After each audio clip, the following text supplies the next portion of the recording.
Niantic finally announced all details for part 2 of the winter holiday event. Now, there's not going to be too many differences from part 1, but there is going to be a brand new shiny costumed Pokemon that I know a lot of players are going to want to get. I'm going to be talking about all of this in today's video. Let's get right into it. Alright, how's it going everyone? It's me, it's Jinsula. I hope you're having a good day and welcome to today's Pokemon Go video.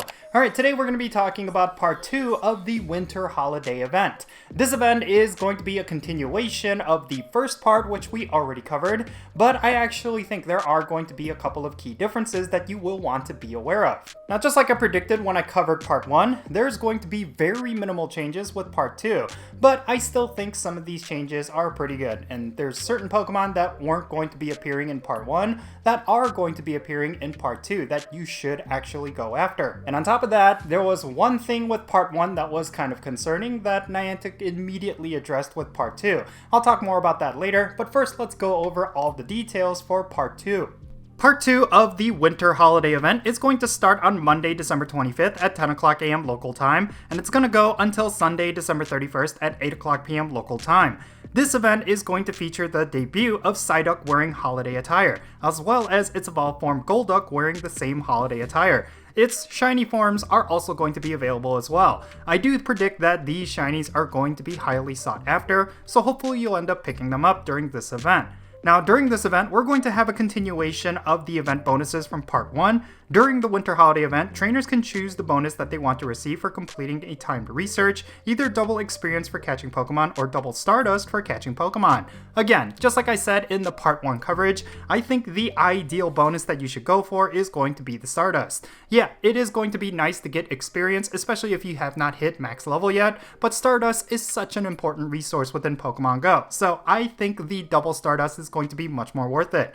You're also going to be getting increased experience and Stardust from opening gifts, so make sure you're constantly opening gifts during this event.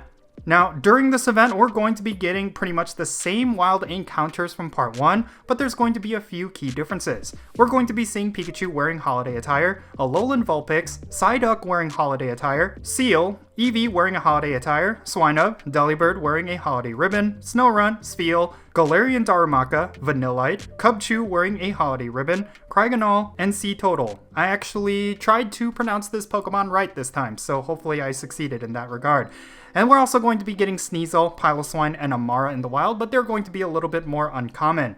Now, in raid battles, we're going to see Pikachu wearing holiday attire, Alolan Vulpix, Cubchoo wearing a holiday ribbon, Crabrawler, and Total in 1-star raids. In 3-star raids, we're going to have Dugong, Lapras, Delibird wearing a holiday ribbon, and Glaceon wearing an undersea holiday outfit.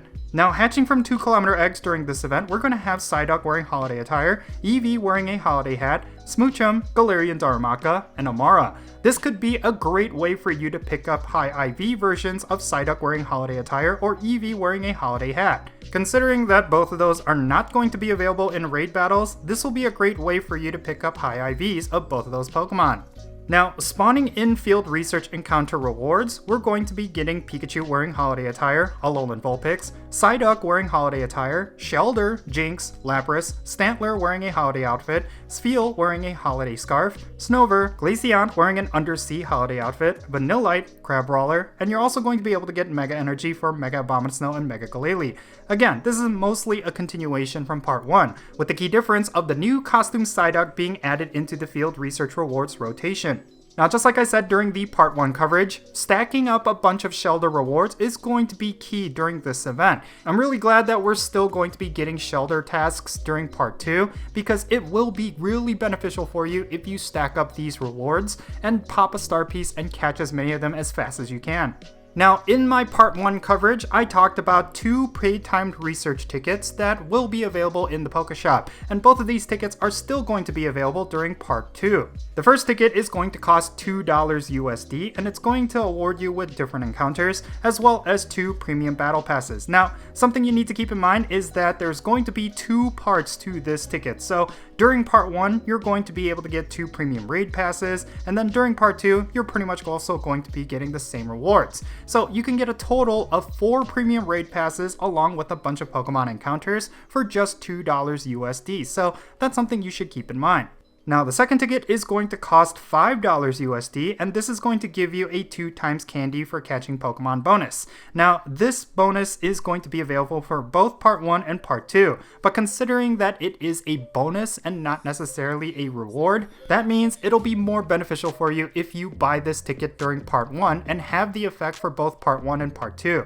I really do not think this particular ticket is worth it, but I know there's going to be players out there who will be buying this ticket specifically for that candy bonus, as well as the avatar items that you could only get through this ticket. Honestly, my opinion on these tickets are going to be pretty much the same from Part 1, whereas I do not think either of them are worth it. Yeah, getting 4 premium raid passes for the cost of $2 USD is a pretty good deal, but you could honestly get better deals just through Pokecoins alone. So I really do not think these tickets are that valuable, and it's a real shame because I think there was a lot of potential for Niantic to do something really cool with these tickets, but I just don't think they're worth it at this time. I really do think we need to learn our lesson from buying all these paid timed research tickets, because it seems like they are a bit of a cash grab and they're not offering too much to the average Pokemon Go player.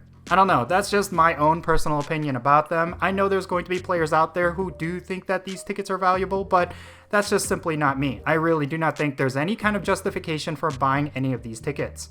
Alright, so what are my thoughts regarding this event? Well, first and foremost, I'm really glad that the ticket purchase is not going to include exclusive Pokemon. That was something that I was very concerned with, considering that the paid research tickets that were being sold during Part 1 included the Psyduck with holiday attire encounters, and I was kind of worried that this would just be something you could only get from purchasing these tickets, but as it turns out, it's going to be a major focal point of Part 2, and that's pretty good. I said this multiple times in the past, but I'm all for them doing paid timed research tickets for stuff that's kind of in early access, but eventually those things are going to be available to everyone worldwide, and that seems like what they're doing right now with these tickets. Like, yeah, you could pick yourself up a shiny Psyduck with holiday attire earlier if you purchase the tickets during Part 1, but if you wait till Part 2 without purchasing the tickets, you'll still be able to get this one particular Pokemon. And on top of that, this is going to be a holiday exclusive, much like the Glaceon with the holiday attire, as well as the Pikachu with the holiday attire.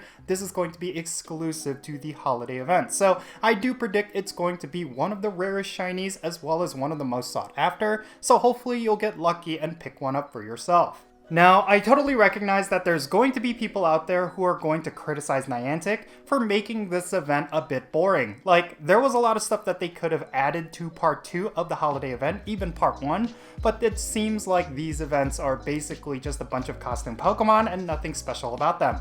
I kind of disagree with that. I actually think both Part 1 and Part 2 are actually pretty exciting. It's not necessarily going to be the best events of the year, but they're going to be something that will keep us busy going into 2024. And that's okay, because there's a lot of cool things happening in the month of December, like December Community Day, as well as a bunch of raid days.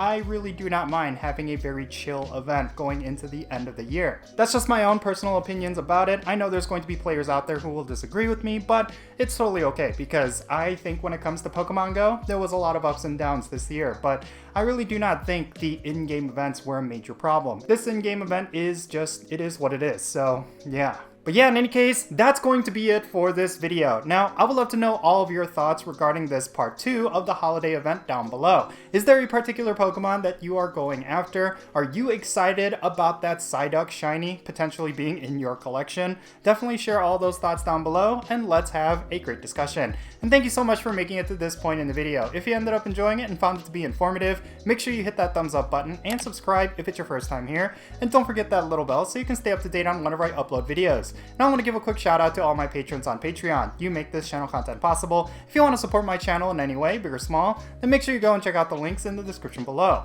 For all my patrons, they get a permanent spot on my in-game friends list. So if you want to interact with me in some way within Pokemon Go, like with remote raids or the friendship system, then make sure you go and check out my Patreon. Also, if you want to support my channel without spending any money, you could always do so by following me on social media. My handle is @Jinsula. I'm on these following platforms. Alright, and that's going to be it for this video. I'm Jinsula. Be safe, have fun, love yourself, and I'll catch y'all later.